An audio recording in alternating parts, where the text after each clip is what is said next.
What does it take for someone who wants to do what you do, to get to the point where you've got a theater company, where you're putting out these shows, where you're doing this? How did you do it? I actually do have a fairly methodical process with this, and I think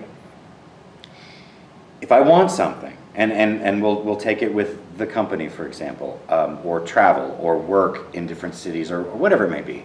When I want something, I clear the space and the time in my world to allow myself to literally imagine what my life is like being in that. And I start with an emotional place. My acting craft is sort of similar, but I'll start with an emotional place. How do I want to feel? How does it feel to be in that situation? How does it feel for me to have my own theater company? How does it feel for me to be working with the artists in town that I really want to work with? And I start there, and I let that develop, and I let that grow.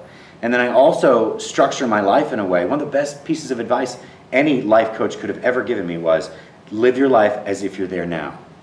And so I do, and I did. Before I had a theater company, before I was running one, I was working with other companies, and I was finding ways to learn and get in there and really create my life the way I wanted to live it, doing what I wanted to do, whether I had it or not. And eventually it shows up in that void, because your whole world is convinced that that's who you are.